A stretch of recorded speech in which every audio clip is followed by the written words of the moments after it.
మీరు నైట్ తొందరగా నిద్ర పట్టట్లేదని బాధపడుతున్నారా? మీరు బెడ్ మీదకి వెళ్ళిన తర్వాత మీకు నిద్ర పట్టడానికి చాలా సమయం పడుతుందా? కొందరైతే పడుకుందామని బెడ్ పైకి వెళ్ళేది 10 గంటలకి, బట్ నిద్రలోకి పోయేది మాత్రం 12కి, 1 గంటకి. అంతే కదా? అయితే ఈ సింపుల్ టిప్స్ ఫాలో చేయండి, సరిపోతుంది.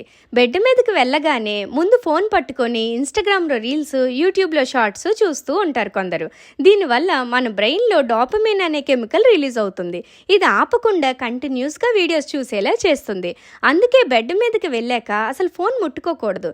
ఎందుకంటే టీవీ, ఫోన్ నుండి వచ్చే బ్లూ లైట్ అనేది మన న్యాచురల్ స్లీప్ సైకిల్ని డిస్టర్బ్ చేస్తుంది. అందుకే త్వరగా నిద్ర పట్టదు.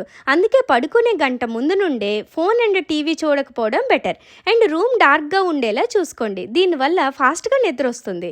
అండ్ పడుకునే ముందు మీ ఆలోచనల్ని, మీ బాధల్ని ఒక పేపర్ మీద రాసుకోండి.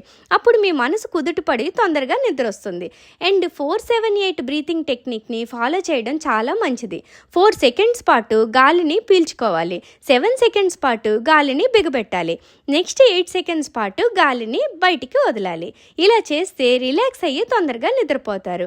And daily yoga, exercise, walking లాంటివి చేయడం వల్ల బాడీ అలసిపోయి నైట్ తొందరగా నిద్రపోతారు. మీరు అబ్జర్వ్ చేశారా? డైలీ యోగా చేసే వాళ్ళ స్లీప్ సైకిల్ చాలా బాగుంటుంది. ఈ వీడియో మీకు తప్పకుండా హెల్ప్ అవుతుందని అనుకుంటున్నాను.